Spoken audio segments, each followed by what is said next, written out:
much for being here. Welcome to what we are hoping is the beginning of many. We're calling these Isong.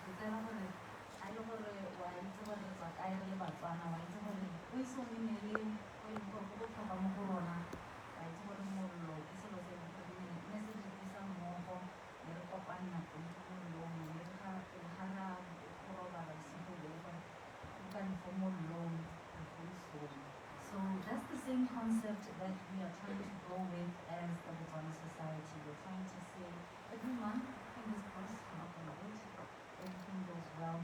We will be hosting a series of these events and talking about different aspects of especially our history and our culture as a nation.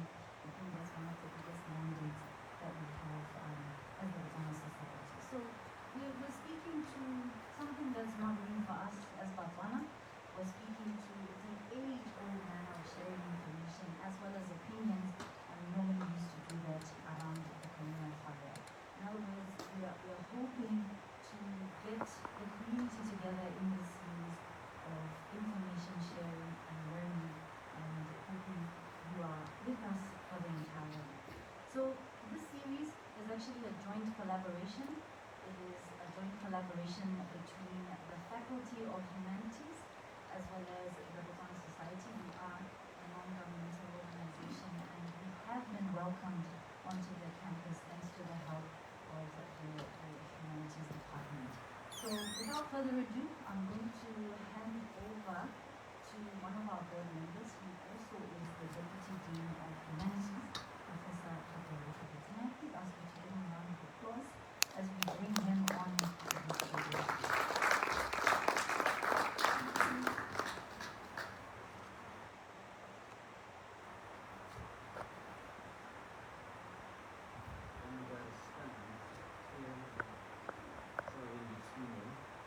Good evening. My name is I'm Assistant Sir. I'm the Deputy Dean of the Department. I'm not sure if I should keep my mask on or I should Oh, thank you very much. Because we're gonna keep my command with this mask for everyone to see them. But the main thing that I really want to say is that I'm here on behalf of our dean, Professor Galaza, who's unfortunately not able to attend tonight, and we had to attend another event and said, no, I'll try and rush back and say, well, if you can make this fine. But I really wanted to give my welcome remarks to especially mention the fact that this year, the University of Botswana turns 40 years. And it's such an amazing thing, I think, to look at how this institution was developed, primarily actually to do things like what we are doing today. Try and dig up our past, to let our country know where we come from, so that we can celebrate our past. I think over time, because the university, much of the 80s and 90s, was committed to training the civil service in this country. That is generally been lost. And we have started to think about producing business people, servants, different individuals, and forgotten in the main about how to deal with our past and reflecting it to ourselves. So really, what we are doing now actually is to really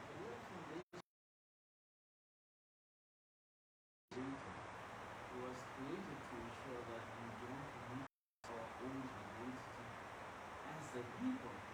In the early 2000s, there was a lot of talk on this campus how to make the University of Botswana unique in Africa. That talk didn't go very far, I think, because we're still preoccupied with the idea of how we can be as American as born between the history department and the faculty of humanities as sort of the department which links together with the Botswana Society.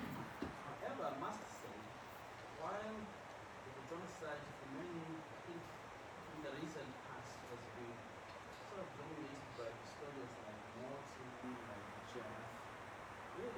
to work in the society has been much broader than that.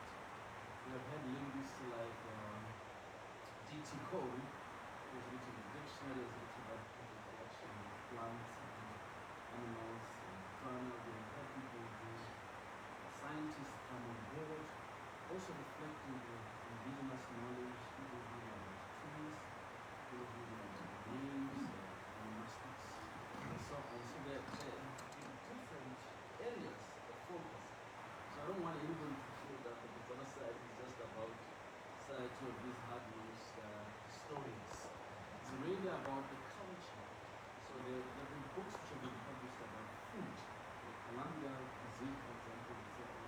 So this we appreciate and we think it's very critical for creating an awareness on the culture. The big issue now is, I must say, is the tourism. There's a lot of cultural tourism that we want to flag up and say we need really as partners with the Botswana society to really to let people know about a lot of history around the city. There are a lot of people who don't know the city, around the city and how the city is. So with those short remarks, I really am excited about this evening, and I really want to thank my friends and the Botswana society. I'm really speaking here on the leg of the university. So thank you very much for organizing this partnership with the faculty. And this is really very important for the center for the mandate of the university itself. So have a wonderful day.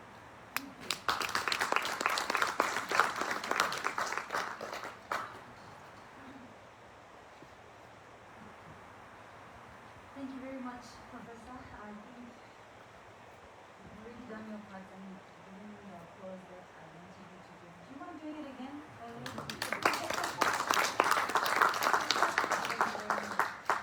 Now we've said that this is our very first inaugural session of Isong. So our very first Mokoti, that's what we're going to call him. Huh? He's well known. I think I've seen him pretty much everybody in the room. And he's somebody who's actually, he's had his publications of many, featuring many of Botswana's landscapes. He's really talked about landscapes, people, as well as cultures within Botswana. I've been alongside his spouse, Kirsten, again, I've had the pleasure of meeting before. They've traveled, they've camped, and they've studied every corner of the nation. So for years, Botswana continues to surprise and amaze him, and his books, his articles, his speeches here as well as abroad, they invite residents and visitors alike to get about, to go out, and enjoy and learn what it is we have to offer as a nation. Now, my latest book is written with the archaeologist Tom Hoffman. It's called Palaces of Stone and Beauty. The cover is right there, you can see it. And it's actually the latest, which is informing the public about what I think is just treasure, basically. Amazing phenomenon that is literally sitting under our noses. Ladies and gentlemen, our Mokoti for the night, Mr. Mike Main, please come through. The floor is yours to light. Please give him a round of applause.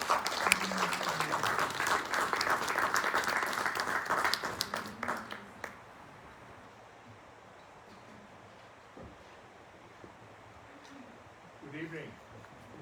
Can you hear me at the back? Good, that's excellent. There's somebody recording somewhere, and I need to be near whatever it is he is recording with. Is it you? Am I in the right place? Can I move a little bit? No? Oh, I'm going to anyway. I can't tell you the conversation I just had with her. To say those nice things that she said about me, which are not true, she demands payment. I don't know what this country is coming to.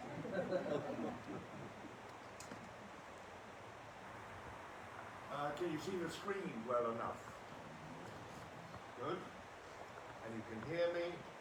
We didn't discuss the question of asking questions, but But I have no problem if, while we're going through it, there's something you don't understand or something that I have said that is not clear, just shout out your question. If you want a 3-hour debate, keep that till the end.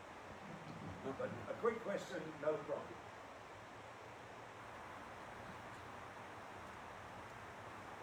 I need to disabuse you of several perceptions that you may have. First of all, I am not an archaeologist. I'm one of those people that real archaeologists hate because they're wildly enthusiastic and they want to know everything and they're a damn nuisance. I'm one of those. But I tell you that because if you have any very clever questions about archaeology, I may not be able to answer them because I am not an expert. I grew up in the shadow of people like Alec Campbell. Some of you will remember him. Philip Sekediga at the museum, the staff of the museum, Katrine van Waarden, and of course my co-author, the late Tom Huffman. All of these people I've been badgering for 20 or 30 years.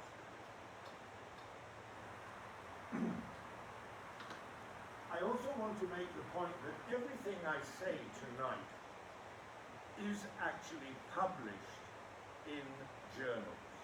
I'm not going to reveal anything new.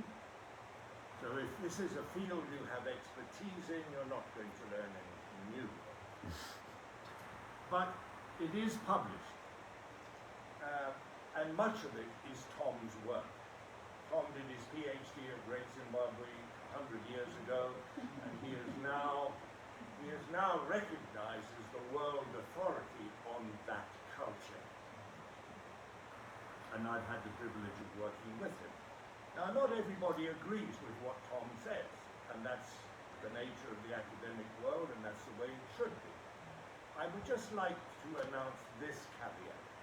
When Tom says something that might be controversial, you can bet your bottom dollar that he will substantiate it with facts. People who often disagree with him are quite vocal in doing so, but they're often very short on facts. So I just need to say that so you have some idea where I come from. And now, what an audience, and how lucky I am to be here. How unlucky that you're here, but never mind. This is my afternoon. What do I want to achieve? I think there's three things. I want to tell you something about the origins of the stone palace building culture of the Zimbabwe. That's the first thing. Because the way it originated is absolutely extraordinary, mysterious, and we don't have answers. You can guess as much as you like, but we don't know the answer. I would like to show you some images of the magnificent architecture and structures that they were able to create.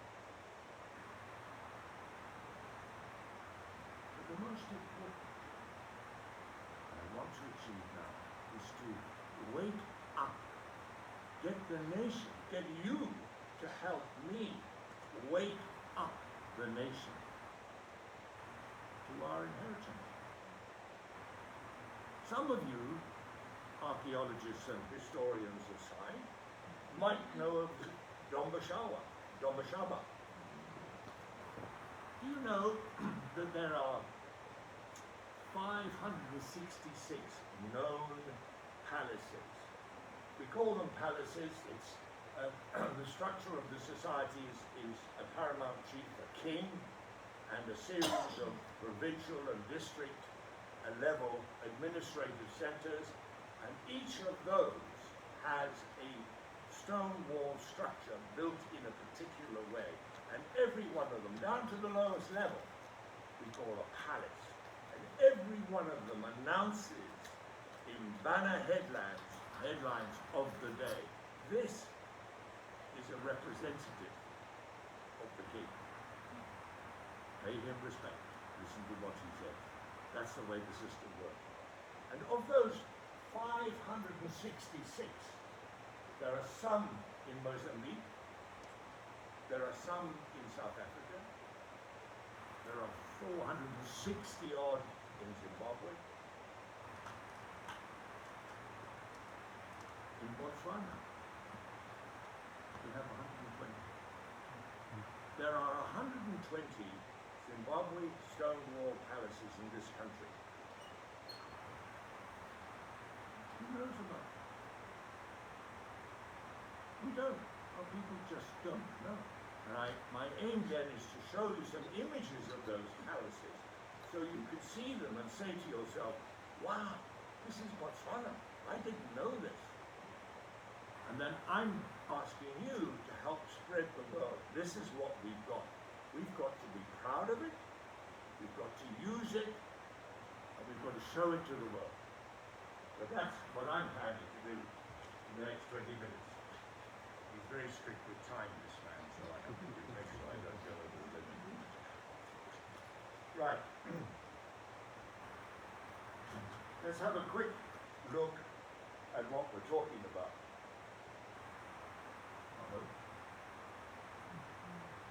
Why does technology always lose?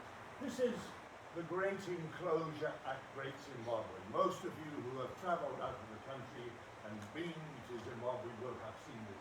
It is magnificent. It is incredible. And it's been standing there since 1300. Look at the construction of the wall. Look at that. You get walls made like that in Botswana today. Don't answer that question. There's no mortar there. Those stones are piled one on top of the other.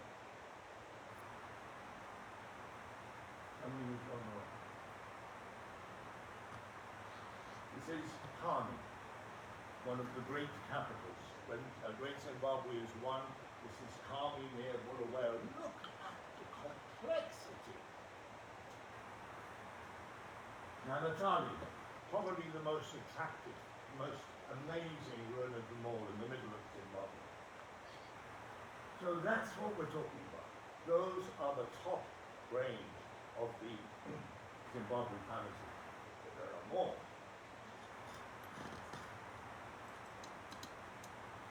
You'll recognize where we are. There's this boat. No, it doesn't. Yes, it does, but it doesn't. Oh, it does. Here you are. So here's the Shashe, Limpopo. Here's our little Limpopo coming in. This is Botswana in here. Just outside our border is the junction of these rivers. And there are three places here which are key elements in the story of how the Zimbabwe stone building culture started. Shoda is the name of the farm. But on it, there is a settlement of people we now call Zizo people. Doesn't matter if you don't know who they are, it's just a handy term that we all archaeologists know what we're talking about. Who settled at Shoda. There's lots of arable land, particularly in this area, which seasonally floods, so you can get good crops. There was something else that was even more. Because around this area, because there was so much water, there was lots of big grass. Eating the big grass were lots of elephants. And so the Zizo people at Schroeder made a business of hunting elephants and taking the tusks to the Mozambique coast where they traded them with Arab traders. Big time, big business. And they did that for 100 years. They didn't die at the end of that time or go away, but a bigger, more powerful group of people who we call Leopards Copy arrived and set up home here at K2, not very far from Schroeder, and they did the same thing. They hunted elephants, they grew crops, they traded with the coast, and they were good at it. They hunted elephants, they had big herds of cattle, and it was at K2 that something very unusual happened. The first of a series of events we can't explain. Traditionally, Bantu-speaking people in southern Africa have cattle kraals in the center of the village. It makes sense. They're our asset. They're really valuable. We've got to look after them. And K2 was no exception. They had them.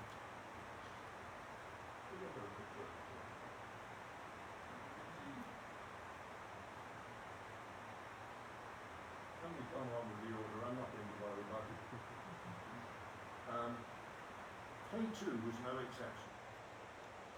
The cattle herds got bigger, bigger, bigger. The kraal in the center of the village has got 6 meters of dung.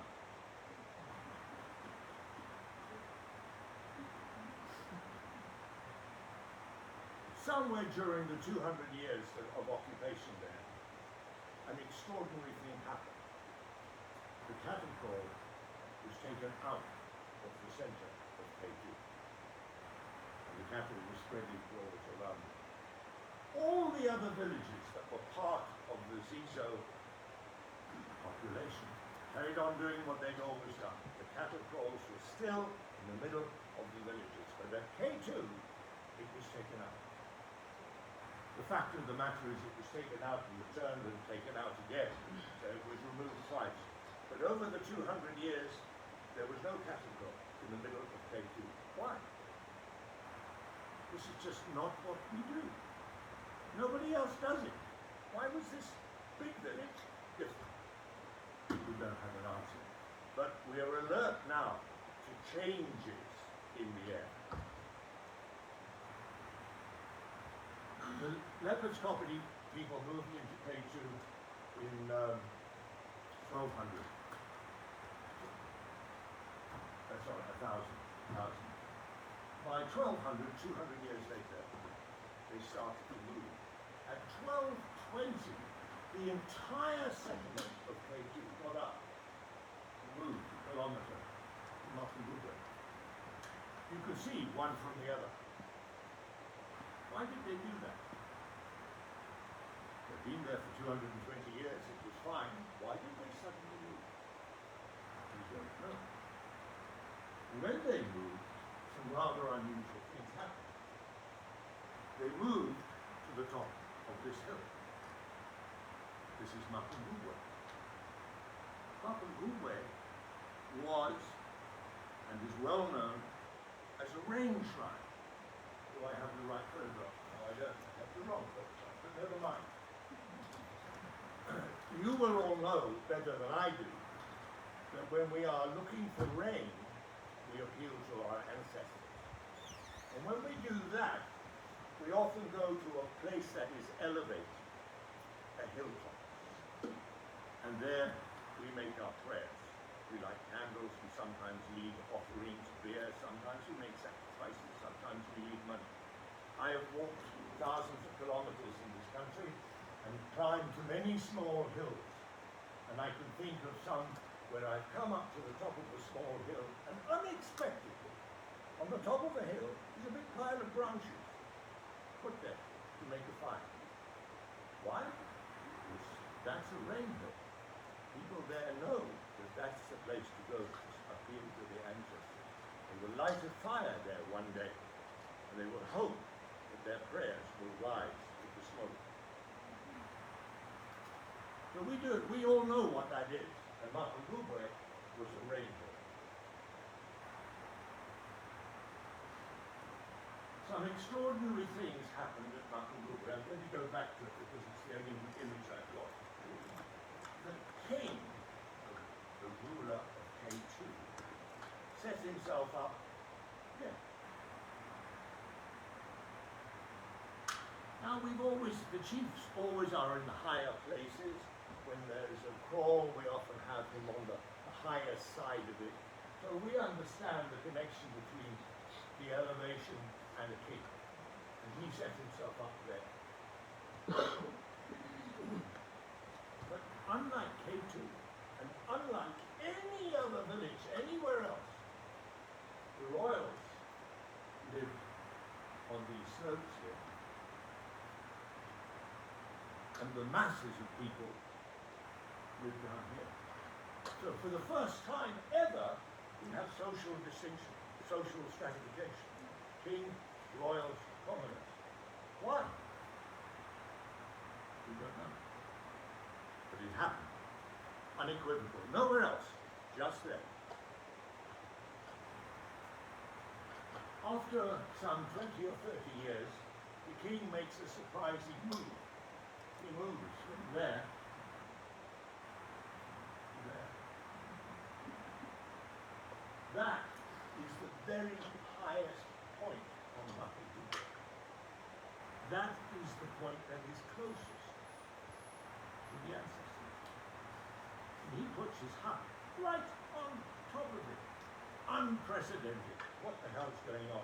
Quite scary for some people, you can believe. That's what he did.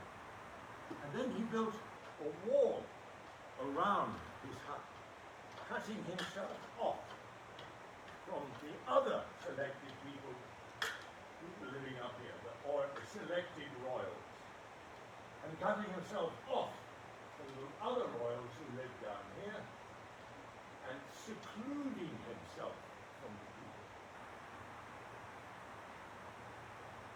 These are rather extraordinary things.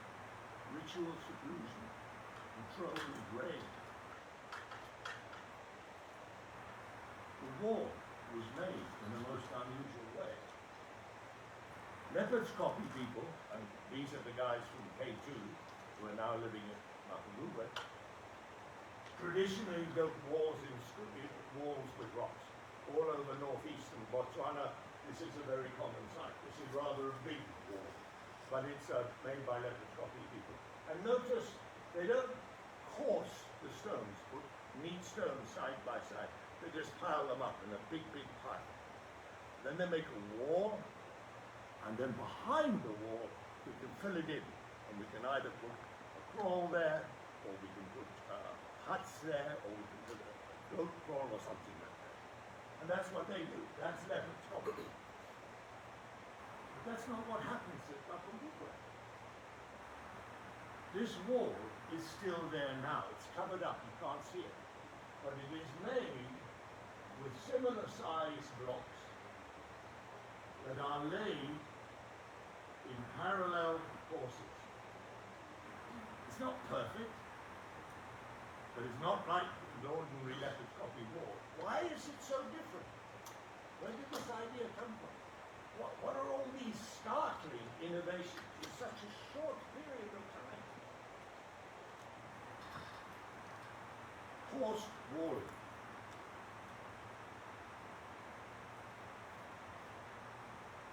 I've got completely the wrong book here, but never mind. That's what it leads to. Within 70 years, this is what we're making. Just think in your head, and it's a short period of time. How did we go from just piling stones up one on top of another and making a flat piece of ground to saying, hey, we could use rectangular stones and put them side by side, and it's much easier and more efficient. In 70 years, we're doing that. That's unbelievable. One more innovation. They developed a kind of concrete. It's not concrete. We call it Zimbabwe cement. That's the term that archaeologists use. It's not like our own dagger. It's not dissimilar to dagger. But it is clay, gravel, cattle dung, something else we don't know yet what it is. But it's incredibly hard. And it's used as a base, as a clay floors of houses or for walls. And I did have a photograph, and I'm sure it's there, but it's gone on strike, so you can't see it. But I have a photograph of walls at Zinjanja that have been standing in the open, right here, like this, for 250 years, and they're still perfect. So, let's just think, we've got class distinction, ritual seclusion, control of grain, Zimbabwe cement, stone walls with level crossings, cattle out of the corn. Those attributes characterize every one of the 560 palaces that will be built in the next 500 years. And they all happen in the 260 years. I can't answer the next question. So let's move on. These people traded. Trade was what? The Shona people did, the K2 people did, and the guys at Mapungubwe were the best ever. Outgoing, ivory, copper, skin, salt, and coming in China, from China, cloth, beads, there's the route. Mapungubwe, down to the coast, to a place called Sofala, and there on these lovely sandy beaches where you can swing a dhow onto the sand with the high tide, and it will sit there while you unload it, dry shod, and load it, and off you go again. Wonderful place for dhows. That's where the trade took place. And Mapungubwe made it big time. You've heard of the rhino, the golden rhino. It's not very big. I was looking for something like this. It's only this size, but never mind. It's very attractive. It's very interesting. Rhinos. And gold beads. They had gold beads. And glass beads. There are several royal burials at the top of the hill, top of Mapungubwe. Royal, you can tell from the way they're buried, and the goods that are in the grave goods. One woman had, this is a gender-free remark, she happens to be female. Okay, can I get away with that? 27,000 glass beads in her grave. 27,000. Plus 6,000 gold beads. These guys made it big. They were good. One more mystery. Mapungubwe started perhaps, well, 20, we're not absolutely sure, but by 1300, 70 years later, it's gone. Nobody there. Why? Lots of speculation. Plague, drought, which we don't know. Unlikely to be plague, possibly drought, but we don't know. And in its place emerges Great Zimbabwe. New capital. But it has all the characteristics that were formed first at Mapungubwe, all the ones I listed. 150 years, those incredible woods of walls I showed you. Then it stops. It doesn't collapse. The buildings stay there, they're still there, and use is made of the ruins from time to time for the next 300-400 years. But it's no longer a major capital. Instead, farming takes over. And at the same time as Great Zimbabwe are related. And the culture, the stone building culture, is the same. So these are dynasties that have been spawned here, conceived here, spawned there, and spread there and there. I've explained to you the different levels of what we call palaces, where these representatives of the king live. And I think it's self-explanatory. It's the same system we use today. We have the government, we have provinces, we have provincial capitals, district capitals, we have wards, sub-wards, chiefs, sub-chiefs. It's exactly the same system. It's not my intention to show you the location of all the ruins, but you can see how they are spread here. The very northern part of South Africa, the coastal areas of Mozambique, the Zimbabwe, of course, all the way across the country from north to south. And in Botswana, at least 120. I say at least because my wife and I used to go and look, and we found several. They're there. And of course, we haven't discovered them because everybody who lives around there knows it's there, but the museum doesn't know it's there. So we have the privilege of discovering some of these works. A quick look at a few more Zimbabwe style rooms. Here's the result of ritual seclusion. The king is living here, but his work takes place in there. When you want to see the king, you come up here, you speak to someone who introduces you, and that's where the talking takes place. But the ritual is inside that enclosed area. Calming. And I made a note here, thanks to the French, because the French embassy in Zimbabwe very kindly paid to rebuild part of the wall. Look at that exotic ruin. It's just unbelievable. We've struggled to do that ourselves. And thank you again to the Americans who patched up this piece of wall here. So everybody's had a go.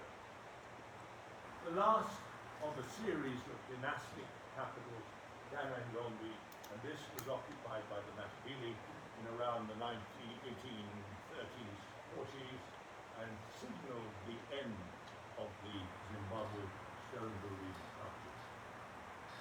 Now, let's see what we can do. What have we got in Botswana? That's it. We've got some Botswana. No, good. On the Lotsani River, most of you know where that is, next to the Limpopo, there are two ruins. This is one of them, beautifully made.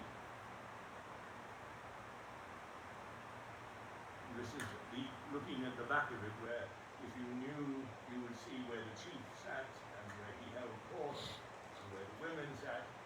But these ruins are here. What about this one? It's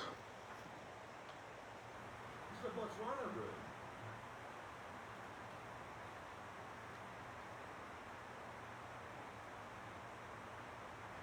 The decoration on that wall. A jandy. This is like that. You might back that up. That's pretty exotic. That's in Botswana. How many people have been here? Extras in the museum. How many people have been to it? Good. Oh, well done, Jeff. How the hell did you pull that off? You and I at Chester are the only ones who know about it. Actually, that's not true. We'll come back to that. The museum do know about this one. But it's a beautiful ruin. And it's full of symbols and symbolic messages which can be interpreted and explained. And they fill out the picture of what this place is and what it's doing. Pretty cool workmanship, eh?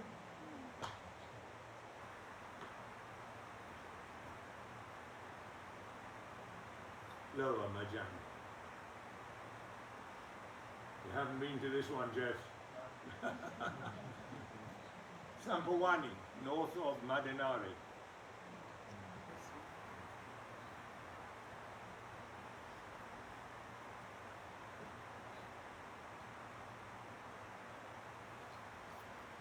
People are interested in these. They like to see them. But of course, they don't know about it.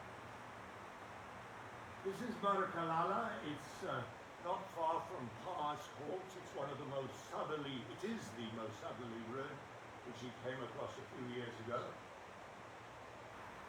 The image is not clear, but you can see, I think. You can't. Why is it? Anyway, there's a lot of decoration on this wall around here.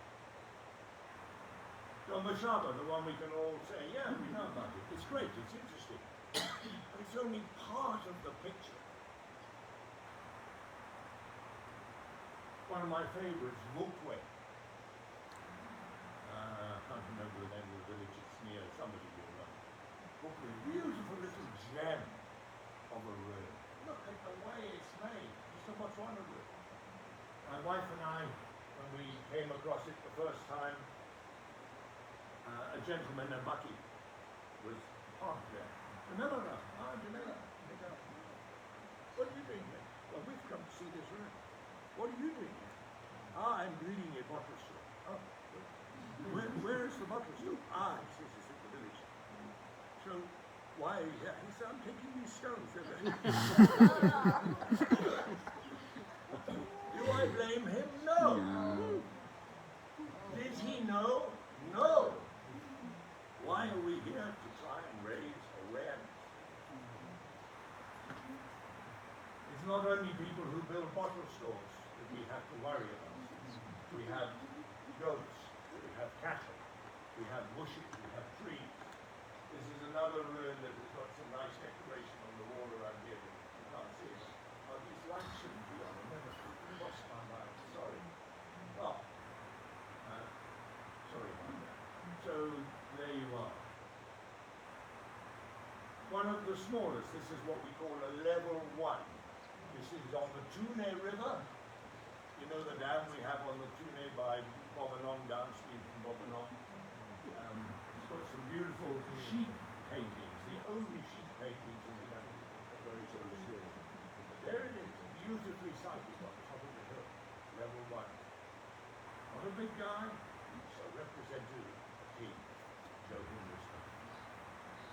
So that brings me to the end of what I wanted to say, and I'll just acknowledge Harry Campbell again, because he was the one who started the archaeological ball rolling, and he and other people have kept it going. But what loyally still goes on safari with me. Scratches, burns, stings, scorpions, notwithstanding. So there you are. Thank you very much, ladies and gentlemen. I wanted to highlight what we've got in this country. I want us to know about it, and I want us to be proud of it. And we are not. We don't even know about it. That's unacceptable. Thank you very much.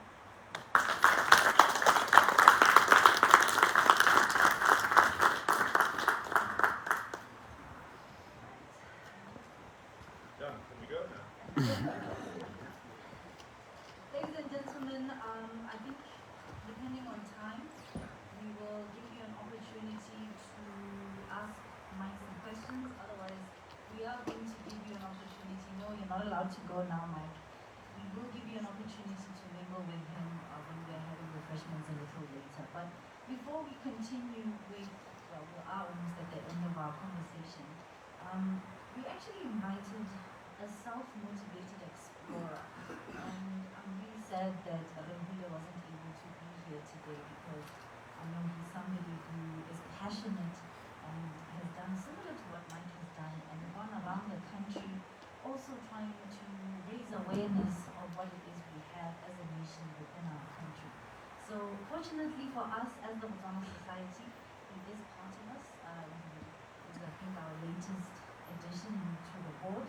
So he actually had an opportunity to share some insights with regards to some of the stone palaces that he has seen, and I believe he's also had a chance to look at Mike's book. So I'm going to just share with you some of the thoughts that Rahule put down, and towards the end of this, then we will see how much time we have left and whether there are any questions for Mike. So please note, these are the words of Rahule. So he's saying, I'm happy to share a few views that I have developed from my readings of Lane and Huffman's work, and that of various other persons who have dedicated their lives and energies towards unearthing and ensuring that the knowledge about our significant monuments does not disappear and is preserved for future generations. Amongst many other interesting heritage monuments, my particular interest has been drawn to historically significant but forgotten stone walled ruins. My interest has not only been on reading about them or learning their stories behind them, but I've also been drawn to visit a number of the sites. I'm currently on a mission to visit as many as I possibly can and hope to achieve this within the next 2 years.